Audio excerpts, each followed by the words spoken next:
Good morning. So today we are going to learn simple, compound and complex sentences. So in the previous videos we have seen imperative, declarative, exclamatory and interrogative sentences. So here I have written the structure of simple, compound and complex sentences. So let us learn what are those. So coming to simple sentence, it must contain subject and predicate. The structure for the simple sentence is subject plus predicate. So what is the example here? My mother does the laundry. So what is the subject? I have told you in the previous classes, subject may be noun or pronoun. And what is predicate? Predicate is the verb. So here we are having subject as well as predicate. So this is the predicate. What is the meaning of this laundry? The person is trying to say that his or her mother washes the clothes. So here we are having the subject, the person who is doing the action. Then we have got the predicate as well. So simple sentence means it includes subject and predicate. Okay, I go to school. Okay, I is subject, go to school, that is the predicate. So simple sentences are formed by combining subject and predicate. Coming to compound sentences, what is the structure? Independent clause plus coordinating conjunction plus independent clause. What is independent clause? We have seen this in the previous videos. What is a phrase, what is a clause, and dependent and independent clause we have learned. What is independent clause, students? Okay, the group of words which are not depending on some other phrase or some other clause to give the meaning. So they can stand on their own to give the complete information. Those are known as independent clause. So let us see the example. They spoke to him in English. So they spoke to him in English. So this is our independent clause. Okay.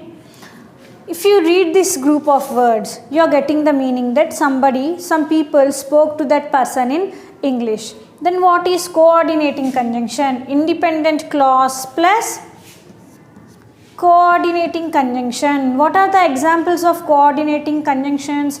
We have seen in the previous video. The examples of these coordinating conjunctions are fanboys. Okay, what are these fanboys? Yes, for, and, nor, but, or, yet, so. So these are the examples of coordinating conjunctions. So I have taken but here. This is the coordinating conjunction. This is an example of coordinating conjunction. Then again independent clause. She responded in Telugu. Yes, this is the example of independent clause, isn't it? So what is the structure, students? Independent clause plus coordinating conjunction plus independent clause again. So let us see, are these group of words in the beginning, this independent clause, what example I have taken for this? Is this independent or dependent? Let me tell you that. So they spoke to him in English. So this is the first independent clause I have taken. What is independent clause? I told you, these are the group of words which can give a complete information or meaning to the reader. Okay, these words need not to depend on some other group of words for the complete meaning or for the complete information. So they spoke to him in English. You are getting the meaning and you are understanding what is the person trying to say. So this is the example of independent clause. Then but, I have taken the coordinating conjunction but here, plus one more independent clause. What is this independent clause? She responded in Telugu. Okay, you are getting the complete meaning through this group of words. She responded in Telugu. So these both are the examples of independent clause and this is the example of coordinating conjunction. Let us read the whole example. They spoke to him in English but she responded in Telugu. So this is the example of a compound sentence. What is it? Independent clause plus coordinating conjunction plus independent clause. So they spoke to him in English, but she responded in Telugu. So this is about compound sentence. And coming to complex sentences, what is the structure? Independent clause plus subordinating conjunction plus dependent clause. Okay, look at this example. Rita won't go to school unless getting punished.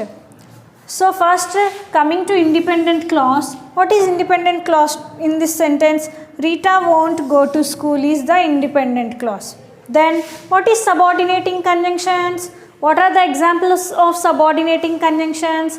Wherever, whenever, as, if, unless, until. So these are some examples of subordinating conjunctions. So I have taken unless here. So this is the independent clause. This is, on reading this, Rita won't go to school, you are getting the complete meaning or complete information. This group of words are the example of independent clause. Plus subordinating conjunction. What is the subordinating conjunction I have taken here? Unless. Plus dependent clause. What is dependent clause? The group of words which cannot give the complete meaning. They need to depend on some other group of words to get the meaning. They are called as dependent clause. See here, what is that I have taken? Getting punished. If we just consider this dependent clause, getting punished, what do you understand by this? Who is getting punished? Who is going to punish? Yes, we are not understanding who is getting punished because we are not having any subject here. So this is the example of dependent clause. So if we want to get the meaning, we need to join this group of words with some other words to get the complete meaning, isn't it? So this is the example of dependent clause. Let us read this. Rita won't go to school unless getting punished. So this is about the complex sentences. You can go through the textbook, students. We are having complete information about the simple, compound and complex sentences. We have got this after the next lesson. Thank you. Go through the textbook.